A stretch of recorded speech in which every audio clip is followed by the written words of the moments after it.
Hello, everyone. Welcome back to the Dating After Divorce podcast. I have here on Zoom with me my client, friend, fellow coach, Ashley King. Ashley, welcome to the podcast. Hi. Hi. Oh my gosh, Hi. I'm so excited for this episode. It's been a long time coming. Um, you and I have worked together now for a little over a year, I think. Definitely. I went back and I counted it. I hired you I feel like it was 13 months October before I was 2023. I think it was like, divorced. Yeah, it was yes, you were it just was just before you've been separated for a while. yeah. And you were working on like the last paperwork, just getting it signed, getting the divorce paper signed, towards the end. So you worked with him for a while, but like let's talk about like who you are, you know, what you Okay. do, what you're about before we get into your story, because you have the best story. And I can't wait to get into it. So I think I'm getting ahead of myself. So we'll just start with that. Tell the listeners who you are. Oh, I'm Ashley and we've covered that.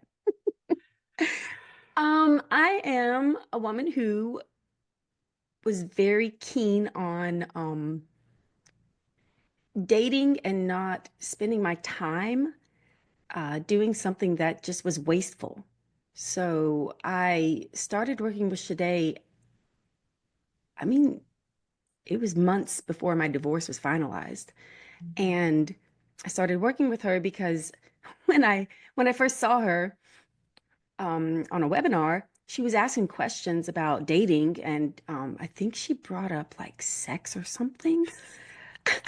And she was like, "Okay, what kind of birth control are you going to use? And are you going to have kids?" And I was just like, "Oh my gosh, I couldn't. My brain was not there. My brain was so far from that it felt really, really, really impossible." Mhm. And so I said to myself, I'm going to hire Shade so that whenever I am ready, I will have been coached all the way up until that point because I knew it was going to be a process. So I committed to doing that 100%, and I showed up for it. You did. You did. And Mhm. I'm glad you brought that up, the work that we did, because you didn't start dating at all for like the first 9 months of our work together. We worked on finalizing the I think it was divorce. over a year, but that's Yeah. it's close enough. Yeah. You worked on, the co-parenting. You did a lot of work on co-parenting. Hmm. You Hmm. did a lot of work on trauma, on your purpose, on letting go of the triggers, That's right. because there were Yeah. some triggers that were still showing up because of situations that were still happening. Hmm. And I know one of the big things that we worked on was you taking care of yourself, like being the person who took care of you. Yes, and I've heard that before. You put on your oxygen mask, but I am a person who is a woman and I have been socialized as a woman and I live in Alabama and I'm from here and I've lived around the world, but I came back home at some point and I'm grew up very Christian and the culture is just all around me. So it was just very it just went against the grain Mhm. to take care of myself in the way that you were suggesting, which was to literally, I mean, there were some days where I don't know, like where I guess I could have gotten out of bed, but I couldn't. And we would still coach, and I would show up, and I was just kind of numb, and I needed that. Yeah. And I thought it would last forever because my brain was telling me that I would never ever get up out of the bed, but it didn't. And just knowing that Shade was there, knowing that you were there, Yeah. it was a big Yeah. deal. So it was a lot of actually it was quite a bit of that, to That be was honest. you did the work. And I think knowing your situation, which we won't go into all of the backstory of that because you had your kid involved in things, but just knowing the things that were happening and the trauma, like some of the generational trauma that had come down that you were working through, because there's something that divorce does. It triggers everything. At least it did for me. And it looks like it did for you too. So when we're healing from divorce, at least when I was healing from divorce, I was healing from my childhood trauma. I Hmm. was healing from the trauma of the marriage, the chronic toxicity of the marriage for over 17 years. And then I was dealing with being blindsided by the divorce and having to make all those decisions and then all the things with my kids all at one time. And I think that's the thing Hmm. that a lot of people who haven't gone through it don't understand. And I think I realized that's all that was happening with you. Not all, like it was not a big deal, but like that was normal. And I'm sure to you it didn't feel normal to feel that way. But that's totally what divorced women are having to process. I thought there would be somehow in my head, I thought there might be more support available. I guess I Mhm. thought it would magically come to me like on a magic we, carpet. we I come don't from know. a culture, I come from a Christian tradition as well. And, the whole time we get told that, like, this is your family. They're here for you. Everybody's here for you. And then the divorce happens and everyone's It like, just disappeared. I'm just so, That's it. like you have, the one or two people, the people who did stay. And I had my one or two people who stayed, but like the vast majority of people are just like, oh, divorce. We don't Mm. really want to touch that. So well done. Good job on like Yeah, thank working you. through your healing, I doing all of survived. that. Woohoo! Yay. Yes, you And you did. can. But we're really here to talk about your love uh, story. okay. You're Okay. very exciting. I was going to use the word sexy. I mean, it is sexy, but Hmm. I don't want to make you blush on love It's stories. okay. So let's start with you were thinking about you knew you wanted a new relationship, and I was somewhat that way too. Like once my divorce was like over and things, um, what made you? How did you know it was you were ready to date? Like after we'd done that work, because really you just came on the call that day and you were like, "Yep, this is it. I'm ready. I'm ready for the dating Yes. part of this." Yes. So I have a son. He's 8 years old, and he's like this beautiful little soul that came through me. And we're here doing life together, and it's amazing. And I realized within about 3 days before we had our call, I had been leaning on him, talking to him about nothing inappropriate, just adult things.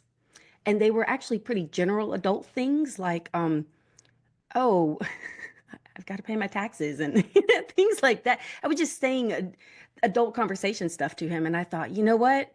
Now it's time. So I Yeah, really intuitively felt it. yeah, Yeah, yeah. I need another adult here. So So I it's can talk time. about Yes. taxes. My poor I kid. want to He's talk about like, what? taxes. No, he's like, Mom, can we get ice cream? Yeah, that's exactly. Yeah, he's like, ooh, Pokemon. So yeah, Yeah. yeah. Before we go into like your new experience, because your new experience was so different from your prior experience with dating and how you dated and met your ex-husband. Can you talk about what problems you anticipated? Like you were like, okay, I want to date, but here are the challenges that I'm afraid I'm going to encounter, considering, where I've been and my whole story. Do you remember some of the challenges that you anticipated? Well, I'll back up just a little bit. So when I was 11, I had this really deep insight, and 11 is young, but I've truly traced it back where I looked at my family unit, and I was growing up in an alcoholic home, and my mother wasn't there, and I was like, I've got to change whatever this is, and I've got to figure out how to do it right, healthy. I knew that the challenge would be I didn't want to keep doing the same patterns over and over and over. And I also had this idea that even if it took until I was like 85 or 90 years old, I don't care. Like, I'll stick with it until I have a relationship that's healthy, loving, wonderful, and fulfilling. And it's not the same old stuff over and over. So I wasn't afraid of it, but something that happens if you don't have some kind of brilliant, healthy model of a healthy relationship is that you don't really know what healthy is. Like you Mhm. think you know what it is. But I mean, I thought that with every relationship I was in, right? Yeah, So I totally. think that was a big challenge. And I also was a little bit, I wanted your oversight, like your covering in a way, but I also didn't because you were like, what did you say? Are you with the So yeah, I process? remember that conversation, and that conversation has come from like just really coaching hundreds of women at this point and seeing where sometimes things can go a little bit wrong in in the dating process. And so one of the things I said was because people, I think a lot of times the dating journey is so it can be triggering. A lot of what we're dealing with along the way is the triggers, right? That come up that won't come up until you do it. And so I was like, hey, the only two things I'm really going to ask you, I'm never going to tell you you have to marry this person or you can't marry this person, but I want you to follow the process. So at least you give yourself options, right? Like, because I have certain guidelines in my program, like no long distance dating. Like, let's put the energy of long distance dating into finding someone close. But it doesn't mean you can't date long distance, right? It doesn't mean like now I'm the boss, you can't. But it's like I don't have guidelines for that in my program. So if you are dating someone long distance, hey, have a ball. Just know that like I won't be able to like have my eyes on it just because I won't have enough information. So I was like, hey, let's just follow the process. And then secondly, just be honest. Like if you're like, yes, I know this guy is an axe murderer and I want to date him, just tell me. Oh my Lord. Because I will always let you do whatever you want to do. But I think some of the challenges that had come up is when a client is sort of doing something, but they're not telling me the whole truth. And so then I am like agreeing, and I'm like, oh, this sounds that relationship sounds amazing because they're only telling me the wonderful parts of the relationship and they're not telling me things that are giving them concern. Sometimes what's giving them concern is something that's not even a big deal. And I'm like, oh, no, no, no, don't worry about that. That's like normal. Or no, that's definitely a red flag. So really, those were my guidelines. It was like, just, and I know it's going to come up. And I don't even know, did we even, did that? I don't know if that came up for you, really, because you were like totally, you were totally honest about everything the whole way. I was really afraid. I don't think I didn't need to be coached on it because I just allowed myself to feel it. But I was Mhm. afraid that initially I was really afraid that nobody would want me and that I was not lovable or wantable. Mm. And and I actually couldn't really imagine wanting to be with somebody 100%. Yeah. So I was really afraid that if I found one or two guys who were into me, that you would say no, and then I would be like, oh, and that would be it. So yeah, there was fear, but And kept that comes going. up a lot. I know a lot of women are always like, Sade, she's gonna tell me not to date the guy that I really like. And I'm like, you can date whoever you like. Anytime. You can date whoever you like. I'm just here to say, okay, this is what I think I see. This is what here are some questions to ask. Here is how you can verify what you believe. And so, but the scarcity mindset can really be a thing. And I get that. Like it's hard for any of us to imagine that there's like 50 guys out there in our city that would totally Mhm. be a match for us, which actually there is, but our brain, because it doesn't see, it doesn't believe in it. And then, of course, our own insecurities about how we look, about how we are, about whether or not we're a domestic goddess or not a domestic goddess, all those things. So yeah, I totally get that. Um, so let's talk about what it was like when you started, when you because we did your core values and then we worked on your dating profile. Yeah, so basically, so what happened was we did my core values. I mean, let's say it's a year in advance. So I essentially spent an entire year living into my values. And if you can hire Shade before you're ready to date, I really recommend it because I'd already been practicing them and kind of trying out different ones and seeing what I was really into now because your values can change over time. And a couple of mine did. So go ahead. Um, the core values change partly because you're leaning into your real identity because we're socialized as women and we're socialized, especially in relationship, especially in romantic relationships, to put on this identity that may or may not be real to the individual to show up a certain way. So if you're a Christian woman, Christian women are this way, Hmm. right? Hmm. So so many of us who came from like backgrounds where there's a lot of like rules and identities that are put on you, you may not know who you really are. And so your core values, you might come out of the divorce with like thinking these are your values. And then as you start to like live your real life, you're like, oh, I actually do like this thing. And I don't really like that. That was my ex that liked that. Or that was my parents that like that. So there's the core values, but it's also you reclaiming your true identity, who you really are in the world, and finding the voice to express all of that. Yeah, and when I started, I knew intuitively, and I follow my intuition. Um, for a lot of things, and I have practiced that over the years, and I continue to, so it gets stronger. And I knew that it was the right time. And so when I started, I had really and truly no sense of lack in who I was. Because if you can survive like the hell of a divorce and all the other things that may or may not come along with it, if you can really go through that and really consciously and with awareness, know that you're not showing up as the best person you can be, and then you look at your kid and you have all the feelings and you're like, and you want to go back and change the past. And it's just, if you can make it through that, which you can, then it you show up as a different person.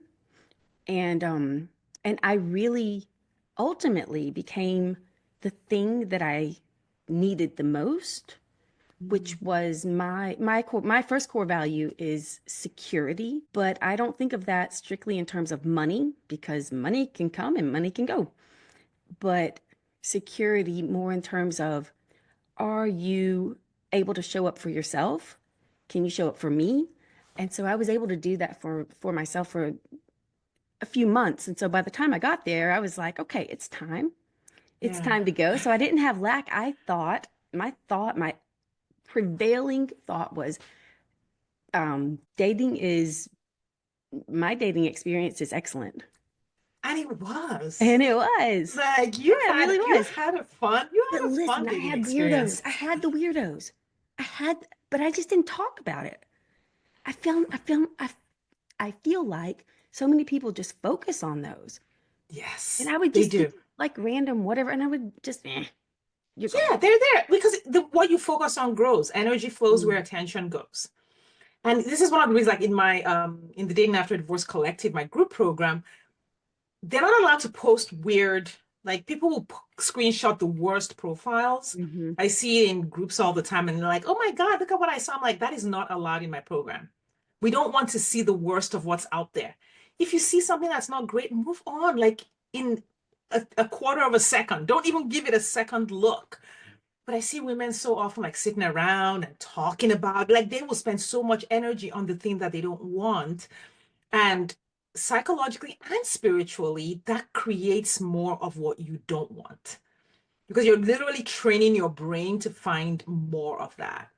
Yeah, it's what, confirmation bias, whatever, Yeah. where you're Yeah. looking for it. Yeah, so I was just like, I'm gonna find something that matches me and I'm delightful, so why not? And Yes. Yes. kind of had that attitude. And but not Amazing. from a place of, not from an ego place, not really from an arrogance, just from like really being really proud of myself. Hmm. Um, Yeah. And I know so I know the listeners are going to be curious about where you dated, like how many apps were you on? And this is always different for everyone, but people are always curious. So I always want to ask the question, like, which did you use apps? What apps did you use? I mean, I know the answers, but they don't. So what apps did you use? And then did you date in person? did I date in person? Yes. Did you meet anyone like in person, like as an introduction? Did you date online? Oh, okay. And which apps did you use? Okay. Not the apps, but I want to answer people's So curiosity. I think we coached on a Thursday, and I said, "Oh, I'm ready. I'm ready." And so I think like either Thursday night or Friday, I was like, "I think I'm just going to get on Facebook dating."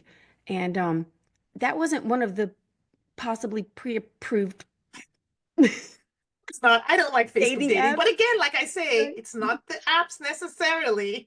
I try not to let my clients get on Facebook dating. Right, but I was just it felt so natural. I was just feeling into it for the very first time, kind of stepping out again, and I was kind of like, Hmm. "Oh, this is interesting." I met a couple of really nice guys. Yeah. Um, Yeah, no, tell us about it. What happened on Facebook? Like, tell us about those two guys. so the one guy played drums at a church that I go to or whatever, and sometimes, and he knew somebody that I knew, and so it was a mutual connection, which was good Hmm. because I immediately asked them, "Hey, I think I said, It's is he cute. a serial killer or Cute. something?" But I just that was the first person I'd gone out with, and Hmm. he took me out. We went out for like a lunch, and let me tell you, it was the most healing thing because this man Mm. was so kind. Now, this is basic. This is standard. A person should be kind to another person, Yes. especially if they're dating. But it had been so long since I'd Hmm. been with a man who is kind in that way that Hmm. just doing that was just absolutely very healing for me. And Yeah, just having someone, you know, a man just be respectful yeah. and just be like, I just want to buy you dinner and like I'm Hmm. not trying to exploit you or put you down. That's just, yeah. Like Yeah. you said, it is basic, but not everyone, not all men know that. Well, and so I met him and he was great. And then I met another guy who was friends with some of my family members. He was fancy. He's a fancy guy. And uh that's what we're gonna call him. Fancy. Yeah, you had some interesting guys. We have nicknames for all of them. Nice. We do I I do want, have like specific nicknames for them. yeah, I want to talk about like the concepts. I think this is some of the things that people, when I'm, encouraging women to work with me, they don't always believe that they can have this kind of a good experience. That like, and so sometimes, and I see this with not with my clients, but with women that I'm, in touch with who are dating, they think there's only one kind guy, like the first guy you met in the world. So when they find that one, the first time, they like hold on for dear life, right? It's that scarcity thinking versus an abundance mindset about what's available. What were you thinking, like when you did eventually let, these guys go, not because anything bad happened, but because you realized they weren't for you? What were you thinking in those moments? Like, where was your mind in terms of like, oh, I this person isn't right, even though they're a good person? How did you process the scarcity and the possibility that, oh, this is the last man on earth? Well, okay, let's be honest. You were like, you have to date more people. Because Okay, there were, I mean, technically. I was having fun. I was having fun. Now, it was there's a little bit of work involved where you got to make sure you got your dress and your hair's done and this, that, and the other. But it was fun. And so I didn't really have a problem meeting men because authenticity is really one of my integrity and authenticity is my second value. So Mhm. I was like, I'm just going to be who I am and as much as I can and kind of see what happens. So there were guys were interested Yeah. and I was interesting, because Yeah. I wasn't trying to put on anything. And I, Hmm. I didn't mind if they kind of went away because there were like 5 or 10 others who were saying hi. And Yeah. I love that. I forgot that I made you keep dating. oh my gosh. But that was good. If it hadn't been for you, I would not, oh my gosh, today. If it wasn't for you, I wouldn't have met and stayed with the guy that I am currently dating. And I wouldn't have been open. Hmm. And Yeah. that's hard to change because in your brain, I mean, we're smart women. We know what's up. We know how to make things happen. So Yes, we do. it's and we know we're super capable. And that's why I mean I chose to trust you because Hmm. and I'm glad I did. Yeah, yeah. Thank you. Well, thank you for that honor.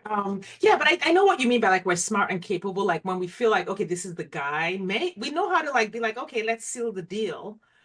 But I think one of the reasons I wanted you to keep dating was, first of all, you were having a great experience and it was an Mhm. adventure. And there was no reason to shut it off at that moment. It was still pretty early with some of the guys. And I was like, you just keep dating, keep going to lunch, going to dinner, going on activities. If one of them says, hey, I want to go exclusive now, I mean, we can consider it, but why, make a decision out of scarcity? There's no reason to make a decision out of scarcity. So yeah. And we wanted, like, Yeah, I was hoping for that like match where it's like everything and you didn't have like Mm. almost like any doubt when you eventually picked a person. I didn't have any doubt, but you know what was interesting? I used to have this I used to kind of have this energy like a chihuahua, like very people pleasing, like me, like me, like me, be friends with me, be friends with me. And there was no excitement around it. it Mm, was much more grounded yeah. in my body. I was like, yeah, I like this guy. He's the most interesting, and he likes me too. So there we go. Yeah. Do you remember what number he was of the people that you actually went on like more than one date with? No. I don't remember Should either. I Usually I should I keep have done count. that? I No, it's fine. here is a magic number that I would share. For me, I had to meet with a person 3 times. Mm, And by on the third meeting of listen, when you said go date some more, I had already met this guy that I really liked. So I met this one guy in the parking lot and said, "Hey." And then the next day I met him and we went to a Mexican restaurant. And the next day we went somewhere else. And by that time I knew, I mean, I just fast tracked it because I was like, I just want yeah. to meet him. But it had, okay, don't do that every time. But It's okay. it, I love it. by the third I love that time, you are doing your own thing while working with my principles. That's it. That's all we need. yeah, it's very telling. Like everybody's very nice the first time, and then the second time, you could have had a bad day or they could have, but the third time, that's where everybody people will slip up. If Mm, they aren't showing up as their true selves, that's where I found that a person would really kind of show who they were. So, yeah. That's yeah. interesting. That's an interesting number. I didn't know that number. Okay. I'm gonna keep that in mind and start asking people, hey, what's the difference between the first date and the third date? Okay, so let's get into the love story. We're not gonna talk about all the other guys now. We're just gonna talk You about asked me the what main number guy. he was. Oh my God, I don't know. Some I went out with clients a lot of know. I guys. don't even know. I don't really know what number Kent was. I've never done like the numbers, but some of my clients, like I have some clients who do spreadsheets, which I love. You do like spreadsheets with the guy, so they know exactly what number when they met him. Or some clients will set a goal of meeting a certain number of guys in a certain time frame as a challenge to themselves, just to keep themselves moving. Everyone does it differently. We just apply the same dating principles. We apply the same core values, the relationship gates, like the milestones, the evaluation process. But every woman that I coach like does it differently. Well, you asked me, I didn't answer that. I did Facebook dating for like a week and then you said get off of it. But then I did Hinge. That's all I did. But Yeah. listen, I didn't, apparently this whole matching thing is like important because I just was like, there were so many men. I'm in Birmingham, Alabama, and I didn't expect there to be, there's like a plethora of people. Now, I don't know their stories. I don't know what else. I just was like, boom, boom, boom, boom, match, match, match, match. And then I Hmm. realized like 2 weeks later that it's okay to be more discerning. So I went out with a lot of people. Yeah, it's okay to like match with 10 at a time and process those 10. Oh, okay. But really, here's the thing. In my mind, so here like, I'll teach for a little minute here. Mhm. What you demonstrated by like swiping right on all the guys was your safety. You had that sense of safety and security in yourself. You knew that like, okay, if any of these guys turns out to be horrible, I'm not going to fall for it. I know how to take care of myself, which I think a lot of Mhm. women don't have when they start dating. And so they have a lot of really bad experiences because they don't know how to take care of themselves.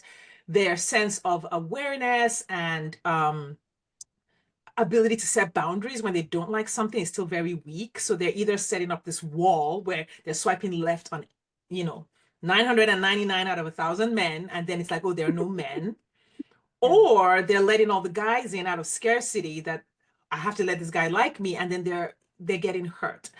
And the Mhm. balance is really building that internal um sort of like emotional and physical boundary. But boundaries are not is a boundary is not a wall. A boundary is like it's like a fence. It's like a house that keeps you safe, but it's got windows and doors. You can open the window and let some fresh air in. You can go to the door and see who's there and let them in if you like them. Or say, oh no, and close the door if you don't. And a lot of women, especially if you have a history of codependency or people pleasing, or anxiety or so many That's childhood me. All situations, those things. other No, things. really, all of them. Yeah. Yeah, and if you haven't worked through that, um, most people either swing to having all these walls, so then they can't ever find a guy because they're like, oh, his nose looks funny, so he's gonna be terrible. or they're just letting them in and then they're adding more damage to themselves. But you were like, yeah, I'm gonna swipe right on everyone. But Yeah, you didn't let anyone in who wasn't good for you. I did not let anyone in who was not good for me. Because listen, I stayed in my marriage almost 10 years. I'm not going through that crap again. Let me just say. I'm not. I'm literally not. That's just Yeah, and I've changed so much with that, and yeah. that I am so called and so passionate about breaking the, I call them generational patterns in my Hmm. family line and in all the sides. And I am just going to set my son up for something different. I'm going to experience something different and I will set him up. And he gets to live his life and make his own choices, but he will see and know what a healthy relationship is. Like I said, maybe I'm 85 years old, but he'll see it and he'll know it and he'll be loved within that from a parental perspective. That is just so important to me. So yeah, I had learned you definitely had helped me come to the point where I was able to be secure in myself Yeah. and say no. I mean, I talked on the phone with one guy, and then the next I hung up and I wrote him and I said, "Hey, you and I are not a great match, and I wish you the best." And I think he wrote me back and said, "Would you mind telling me?" And I was like, "No." But in the past I probably would have. Oh my gosh, I am not here to heal other people in that way. Hmm. They have got to figure out their own path. Yeah, and if you don't know how to do this, you should not be on the apps, sir, is what I always say. Like sometimes a woman would be like, yeah, he needs to know not to be doing that. I'm like, sis, Mm-mm. this is not our job. This is not what we're No, not no, here no, to no. school these men. No, no, no, no, no. Yeah, absolutely. Okay, so where were we? We haven't gotten to the good parts. I want to get to the good parts. Okay, get to the good part. What's the good part? What's the good part? This is So all good to me, but yes. I know. Well, I want to talk. I want to talk. Am I allowed to say his name? Are we saying his name on this or not? He said it was okay. Oh, okay. So let's talk. I want to talk about, Michael. Michael. Yes. Okay, Yes. let's do it. So tell me about, and I don't remember the details. I know we talked through all of your dates, but I don't remember Sure. anything anymore. So tell me what drew you to his profile and what was your first date? We had a really nice little meeting where we actually wrote back and forth. I think he'd been to Europe, and I have lived and worked in Europe. Um, and so that was something that we matched on. And then we started messaging one night, and then we started sending each other just voice notes, which was really cute because we got to hear each other's voice. Um, and then I don't know, we just got along. We got along in terms of I was sharing things about how maybe I would say like the generational pattern thing. I was able to share Mhm. that kind of stuff, and he was like, "Oh yeah, I'm totally with you. I want to set certain things up with my family too." And he understood what I was talking about, so we related on that level. And Mhm. and he also is and was a musician, and I like music, so I'm into the creatives. Um, Yeah, yeah. and So it sounds like that's right. There were a couple of creatives in there. Yeah. there were a bunch of creatives in there. Then there were a couple bankers, and that's my the bankers are kind of my norm, which there's nothing wrong with any of it at all, ever. I just yeah, I like to write and I'm quite creative. So anyway, he and I matched really well, and we went to a Mexican restaurant or something, my favorite one. And I Yeah. don't know, I actually I let see I had a rule. Haha. My physical rule was I'm not going to hold your hand on the first Mm. date, and I don't kiss on the first date. Um, Man, guys don't like that. I mean, in my one little experience, I got some pushback about that. It Mm. was like, well, you know, you're gonna survive. It's okay. Right? I mean, it's date one. Like, if we could see each other again, it's not, I it's know. not the end of the world. I love that you put it that way because really it does feel to a lot of people that are like, oh my God, well, am I supposed to kiss on the first date? If he wants to kiss me and I don't let him kiss me, then like, I like the world, you actually not even necessarily for you as the woman, but like think about it. Why is this guy acting like the world is gonna end because he doesn't have access to your body after meeting you for an hour and a half. That is unreasonable. I I I don't know. And I will tell you that it kind of goes back to the process that I would like to say. It is so weird dating now because in the past we would know people and we would Mhm. know friends of friends of friends, and we would have some kind of connection, maybe within our community or our village a long time ago. And Mhm. now when you meet somebody on these apps, you talk, but then the first time you meet in person, you have to establish your friendship. Mhm. I mean, you have to establish that. So it's almost backwards. It's like, Yeah. um, and the things that you have in common. So I was okay with it taking a little bit longer. And also it was kind of, it was kind of fun to see like who would be up for that. However, so this is like a couple of months into it. I will say that at the end of our first date, Michael walked me to the car and I leaned over, just it was so natural. I didn't even realize I had done it. And I gave him a peck and yeah, so I went against my own my own But rule. this is the beauty of like balancing having the process and guidelines Hmm. and then enjoying yourself and going with who you are in the moment. And without like having structure around it, which I really pride myself on trying to provide that structure for my clients, without having that structure as loose as we try to make it, you swing way one way or the other unless you've actually sat down and created that structure for yourself. Most people will swing one way. I started out swinging, back and forth in many Wait, what are we ways, swinging? What? swinging from Oh, um, too much structure and being like the oh, drill sergeant on a date, or too little structure and then letting guys who hmm, have not earned the trust do yeah. whatever they want.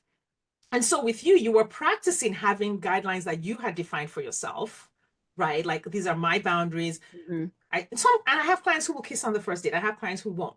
But you had the things that matched your core values.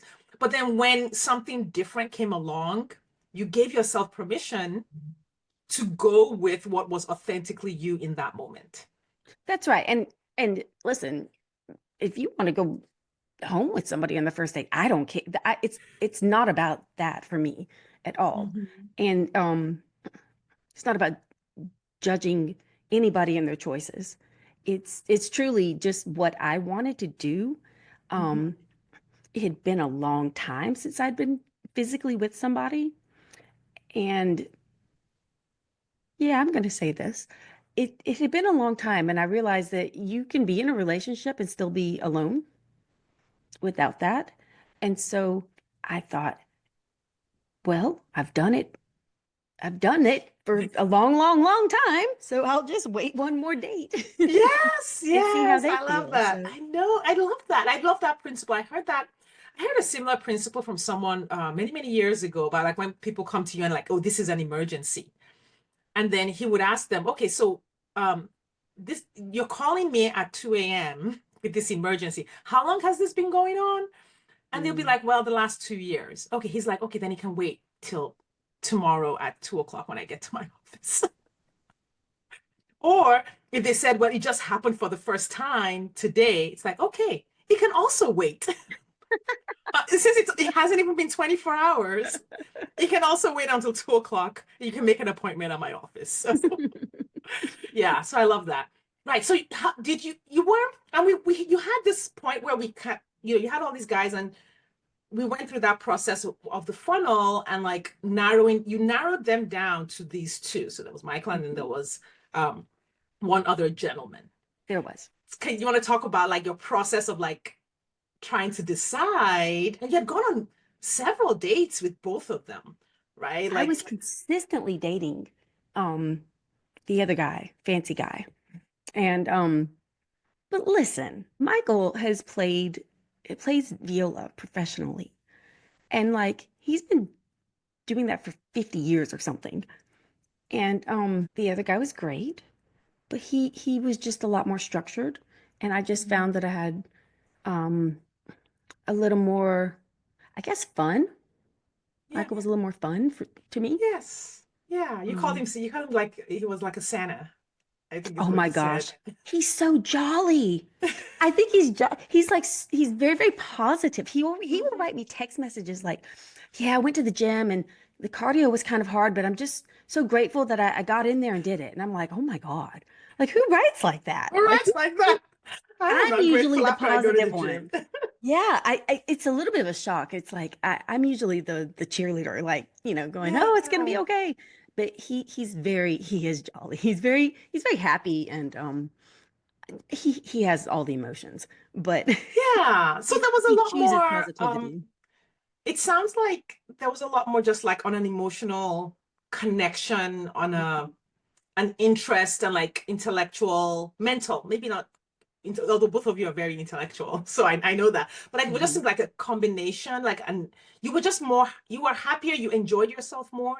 I remember when you were Yeah, I with could open him. up. I probably could have opened up more to the other guy, but I didn't feel as comfortable and Yeah, felt a little more prescribed. So yeah, I felt with Michael, I could say things like, I don't know, the planets are in alignment right now, or I just read a tarot card.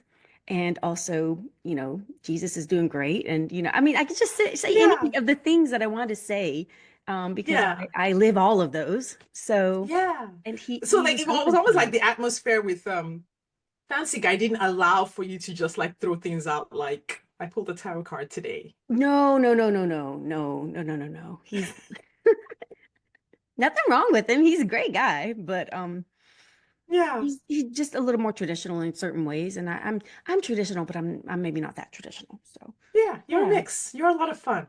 Thanks. I always enjoy hanging out with you. We talk about all sorts of things. So that process of like choosing between them and working through that, did you feel any sense of like, did it feel hard or were you pretty set at that point? I know we talked about it, I don't know, a couple of So sessions. I think the what happens is as you start to date and you get to experience yourself in a new way with new people, and you're safe within that process. That was lovely. But as I started to experience that, I started to think about what Mhm. I ultimately wanted, because the question is, am I diehard set on marriage? I don't know. I thought I was, maybe not. I don't, I went back and forth. So when I was looking at the two of them, I was thinking, what would longer term look like? Possibly. Mm, Um, and and the truth is I don't know, but I just felt like there was maybe more potential with yeah. Michael. So yeah. Yeah, I love that. Do you want to talk about some things you were concerned about? Because Oh my God. we come There's into dating with like the fairy tale, we're gonna meet the perfect guy, and there is no perfect guy. So one of the things I always start to check in with, not early on, but as you get to the point where you're making a decision, I'm like, okay, so what are the things that you are going to have to negotiate? Because it's always negotiation in relationships, but people are trying to do the negotiation like upfront on the first date. Oh, he lives 100 miles away. How do I negotiate? I'm like, we're not there yet, right? But when you are getting to the place where you're getting ready to go exclusive with someone, I like for my clients to be aware of the work that might be ahead. So let's want to talk about it a little bit. so um we we introduced our children to each other um kind of quickly, and I didn't mean to, and I also didn't stop it. It just kind of like, whoo, there was a whirlwind, and it was Thanksgiving and everybody was off of school and we just went and had fun at like an arcade. But Mhm. and it went really well. And I didn't really think that process through. However, then I talked to you and you were like, okay, it's all right, don't panic. And the question then became, do you keep going further with that? And the answer is no. So Yeah. we decided to pull back with the kids being together, because that's when you have to start making decisions, and making And space let me say for this life.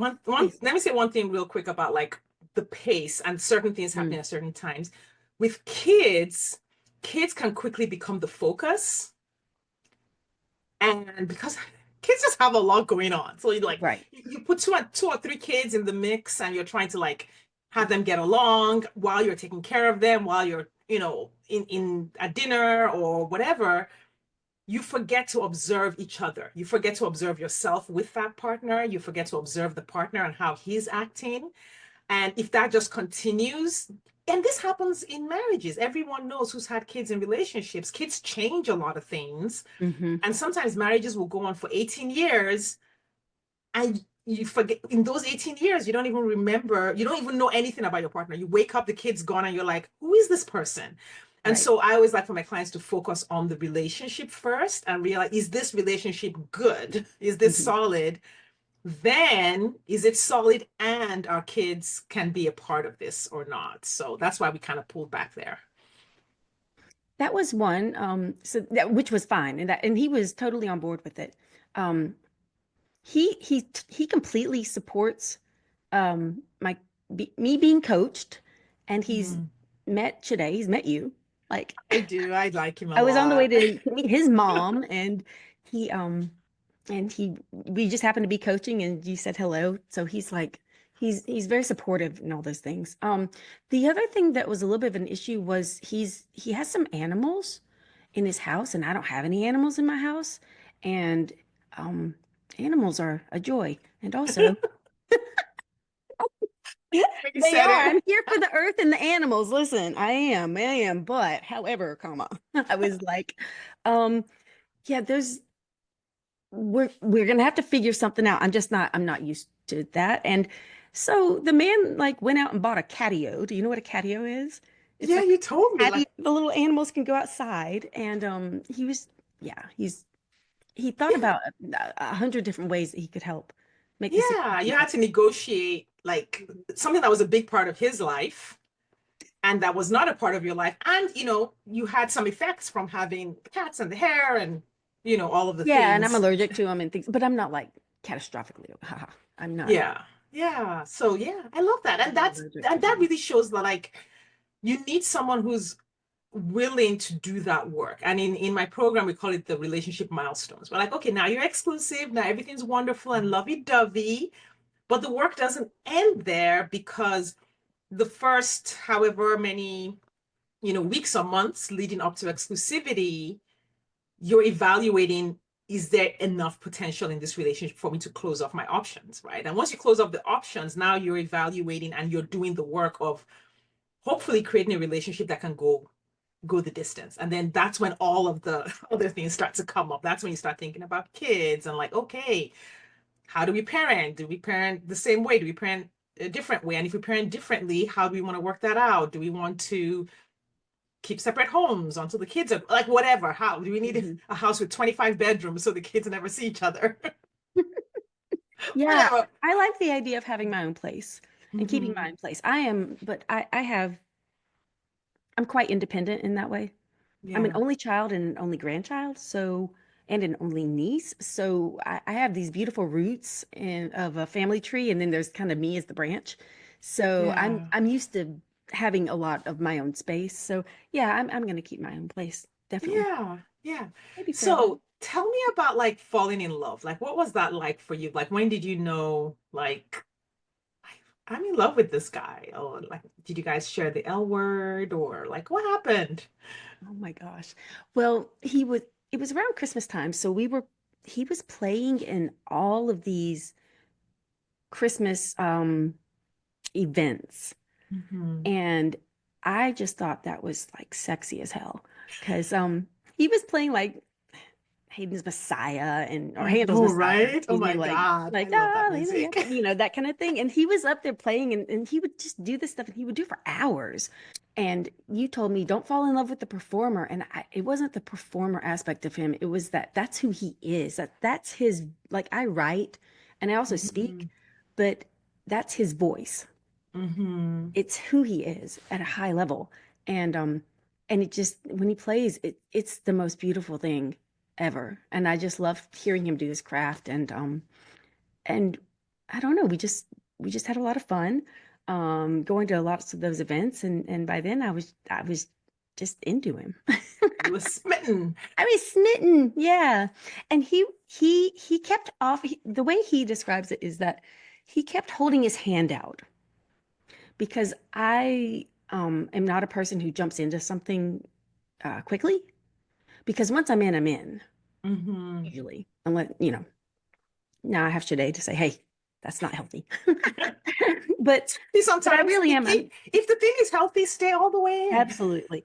I'm pretty loyal. So I he would just kept having me hold his hand out. So he would like he made dinner one night with he and his kids made dinner for me, and it was just Mm, them, and it was me and Michael, and he I couldn't get there until like 7:30 or 8 o'clock, and it didn't matter. He was just glad I was there, and I was just welcomed with open arms. And so I would pull back a little bit, and then I would come towards him a little bit, and then took about 3 months, but then I felt like I loved him. yeah, So, yeah, I yeah. know. And so, how are things going now? Because it's been several months. Um, like, where are you guys at now? We're doing well, I think. We're doing good. Yeah, yeah. We And are, when we don't have to go into it, you did have a fight, as will happen once you guys are settled in. And I loved the way everybody just worked it out. yeah, yeah. We will have disagreements sometimes. That is something that's ongoing Mhm, because I have a a way of fighting and responding to people, and he also has that. Um, it's just something to work through and to see. mhm, A lot of my stuff, I think, comes from maybe not being heard. And so I will, and this is from a long time ago, childhood, all the way through. So I just had this revelation. I don't know, what was it today? About 3 weeks ago, where I just uncovered this thought that I don't explain things clearly. And mhm, so if I'm in a disagreement with somebody, an intimate partner, I will just yell, or I'll get loud, or mhm, I'll get angry preemptively, thinking that mhm. they will not understand. But this guy listens. Yeah. He really, really listens. So um I don't have to do that. Yes. And that's new. That's a new thing for me. And, Yeah. it's not necessarily that I can't explain things well because I can. I am extremely verbal and communicative. It's that maybe the person I'm talking to doesn't understand it. That's different than me Mhm. not being clear on what I'm saying. Yeah. Yeah. We talked about that. I kind of worked through some of that stuff from your childhood. It happens to a lot of highly intelligent people Mm, where they just happen to be in an environment that mhm, does not understand who they are. And so then you're taking a child or a young person who is surrounded by people who don't understand who they are, and they come out of that environment with the message that, oh, I don't explain things well, or I don't make sense. Who I am, what I want to do, what I think doesn't make sense, but it's not true.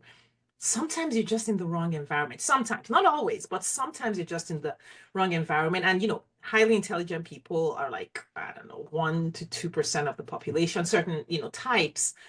And it's really hard. Neurodivergent people experience the same things mhm. where they end up coming out of their youth with a sense of rejection and not belonging, or thinking there's something wrong with them because they were just in an environment that considered them broken because of who they were, which is really, That's right. which is really heartbreaking. And I have really encountered a lot of women who have, and sometimes still are. Sometimes for some women, it happens in the workplace.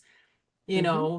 They go into a workplace, and then the workplace doesn't has no capacity to have that kind of genius in their midst. So then there are all kinds of problems. And I think that was a lot Yeah, of and you what you get were dismissed a experiencing. lot, and that's kind of yeah. So you start to internalize that, but that's kind of the work.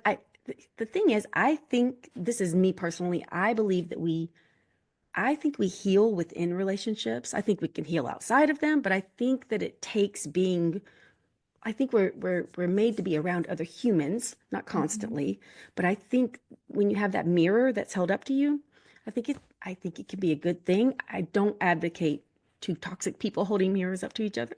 Yeah, the mirror needs to be clean, The wiped mirror clean, needs to be clean. Yeah. and reflect accurately what's coming. Yes. Yeah, exactly. And Yeah. so it's nice because I realize I can just relax and Yeah. maybe chill out, bring Yeah. my anxiety level like down, or maybe I don't even need it. So Yes, that's kind of cool. 100%. That's so beautiful. I love you. I love your story. Like every time and we're still working together, like every time we're together and, we're talking about this, I'm just real. So, because this is the privilege that I get to have is I get to see the whole journey. And it's just always magical for me every time. I don't know how you kept the faith, girl, because like, oh my God, I was like, this is never gonna end. I'm never gonna I've get to just seen it anywhere. so many times. I've seen my story. I've seen so many stories up close that I know that, oh yeah, a lot of the distortion is just in our heads. And the distortion keeps us from seeing that the world, as challenging as the world can be, we all know that, especially in 2025, the world is not made up of just what we can see. The people in the world are not just what we can see or what we've experienced in the past. It's just such a big Mm. world. There's so many kinds of people. I moved to a new area in 2024, and I'm just like having, in a sense, starting from scratch with like friends and community and spiritual community. And it takes time and effort, just like dating. I'm literally using all the principles of dating in this journey.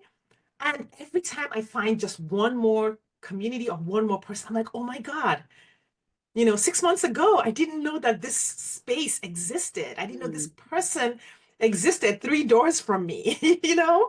And Yeah, that's so beautiful. if we can remember that, okay, the world does not consist, the men in the world do not consist of just what you see on the apps today. A whole new bunch of them could show up tomorrow. That's true. You That's true. know, They rotate through. they do rotate through. My husband came on the apps. I had been on the apps for 18 months when this man rolled in for the first time. And we met within 2 days of him being, or within 24 hours, actually, less than 24 hours of him being on the Wow. apps. He joined at 2 a.m. in the Oh, morning. He's a night owl. We matched at 10 a.m. that morning, and we met for dinner, you can say 7 p.m. the next day. wow. So like everything can change in an instant when it comes to the dating journey, but you can't escape the work. You can't escape the work that goes to prepare you for that moment. In fact, one of the examples I like to give my clients is if we don't work through the healing part or our walls or anxieties or all the things, if you did meet your person, you would show up with all that and you wouldn't make the match. People keep saying, well, if I could just find the guy. I'm like, if you don't work through this scarcity, that scarcity will impact your ability to, to connect with that guy. Or if you're still like super anxious or self-conscious or feeling like a good guy is out of your league, which are all the things that I work through with women, if you still have all of that, the guy could show up today and you might miss him. You would miss him though, because you wouldn't be able to hold that Hmm. Yeah, long you enough. wouldn't like it. You wouldn't feel good. Mm-mm, mm-mm. Yeah, so we can't escape the work. I love it when the work is short. I Ah, try to help my clients accelerate the work as much as possible, which sometimes I think makes people think that like I'm tough. I'm like, I'm you trying to are get, tough.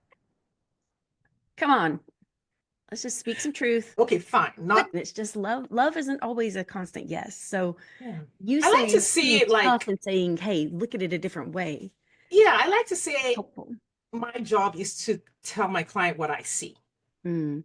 Like, okay, based on data, what I know and my expertise and my experience, this is what I see. I also try to hold space for like, okay, I might be wrong, but what if we just kind of slowed it down, Mhm. did these things in between so that we can see if it turns out one way or another. And I'm trying to think when I've been wrong. I'm Well, sure I let me have. tell I you, did not. let me tell you real quick, Shade, why I say you're tough. Because I had never evaluated a human being the way that you were asking me to. Mm, Not that you were hard on me or in anybody, but you were like, well, how did he show you? What did he do? What were his actions? And I was like, I don't know. I had to really think about it. Um, what did yeah, he do? there's a lot of How did words he versus message you? words. How Yeah. many, and I had to go back and look. So that to me, maybe in my own brain, it was tough in terms of Tough in terms of effort. Like it's I just a new effort. Yeah. yeah, it's just a new effort. It's an unfamiliar effort. We all got sold the fairy tale. Prince Charming comes riding in on a horse. He looks like whatever your flavor of celebrity is. He sweeps you off your feet, you feel all these feelings, and you live happily ever after. You ride off into the sunset. And I'm like, actually, we did that the first time and it didn't work. Mm-hmm. So we got to do this other work that for some reason, and it's interesting. I haven't done the work to research this. Like, is the fairy tale sold to women on purpose? Like, is this part of some huge conspiracy? Because I'm like, who benefits if we believe that any The guy, Diamond Company. even that any guy who has pretty words, we should go. I'm like, wait, who does that benefit? It doesn't benefit the woman to not have her eyes wide open. So, you know, I wasn't planning to use the word patriarchy today, but Go for it. the the million thousand year old patriarchy benefits the people who stand to benefit the most from us not seeing things clearly. So anyway, all right. Well, thank you so much for sharing your story. Is there anything else you wanted to share? Anything I didn't ask you?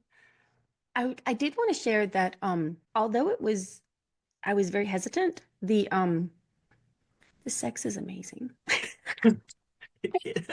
If you will do the work, if you'll do it, because it takes a courageous, brave person to say yes to this. But I will say on the other side of it, my God, it is worth it. So worth it. But and doing it by yourself is one thing, but doing it with somebody who's walking with you through it, that'd be you, should I? Right, but knowing that there's like one human being on the planet, at least one, who is going to stand in truth for you, and no matter what your brain is saying, or no matter what the trauma is saying, or even just, I don't know, there's so much fear in the world, and that just Mhm. gets into our everyday thinking.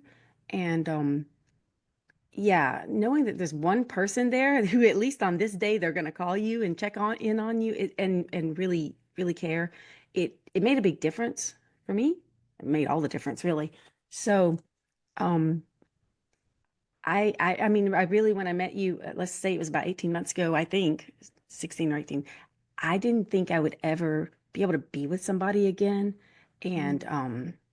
I'll just say, like, physically, I just felt so not good in my body, which is so weird because I love my body. But um, Yeah. Yeah. yeah, you can do it. It can be done. And when you come on through the other side of it, there's you're a new person, and that is, yeah, there's a new part of you that's revealed. Yeah, it's definitely a Beautiful. growth journey. It's definitely a growth journey. It's not a, drive down to Walmart, pick the guy off the shelf type of situation, that sometimes the apps make us feel like that's the way it's supposed to be. It really is you growing as a person, and you hit that growth point. And that's why I say like it feels like magic. It's not magic, but it feels Mm. like he just showed up.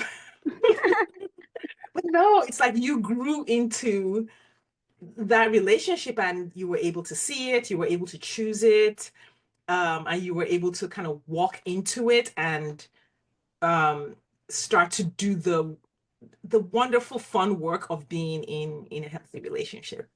Yeah, it's good. Yeah. Thanks so much. Oh, thank you, Ashley. Thank you so much for being willing to tell your story and coming on here. Like it's an absolute delight every time I get to hang out with you. Oh, thank you. All right, listeners, I hope you enjoyed Ashley's story as much as I did and do, like literally every time we talk about it. You would think I hadn't been there the whole time. I was there the whole time, and I still had such an amazing time having this conversation. Hope you enjoyed the story. Ashley, do you want to talk about like the work that you do a little bit? Just a little, because So, this is your next journey. yeah, This is the next so my step. next step is to restart the business. I don't know. So Yeah. I'm working with people now. I find myself doing it. I've inherited a lot of stuff in this Mhm. life. And so I have had to organize and figure out what to do with, oh gosh, various people's life items. And Mhm. I have about 3 houses now that I manage, and that's not because I bought those. But I'm in charge of them, and I've feel like I've gotten pretty good at doing it. So Hmm. I have actually been offering my services of helping people declutter and organize, but what goes along with that is lots of emotions around things, especially when it's your grandma's stuff and then your dad's stuff and then grandpa's and then it's what do you do with all these things? So Hmm. I've been working with a couple people already on that. And Yeah. And I think for a lot of people, because I went through this after my divorce, where my ex had kept all of mine and the kids' stuff in the garage for 3 years as the divorce went through, and then wouldn't release any of it until the judge signed the order. And then I got this, you're talking like moving truck load of stuff that had been sitting in mm, a garage for 3 years through three Missouri winters ugh, and Missouri summers. ugh, And all of it just came into my basement in one moment. And it took me years to yeah, work through the emotions of tackling because every item in there held triggers and anxieties and memories. And I had a coach that walked me through that. And I have a yeah. podcast episode about that. But yeah, that your work is That's good so because when you important. get so exhausted with the decisions, Oh, the already decision. made the decision to have it or somebody did and now you have it. It's yeah, Yeah.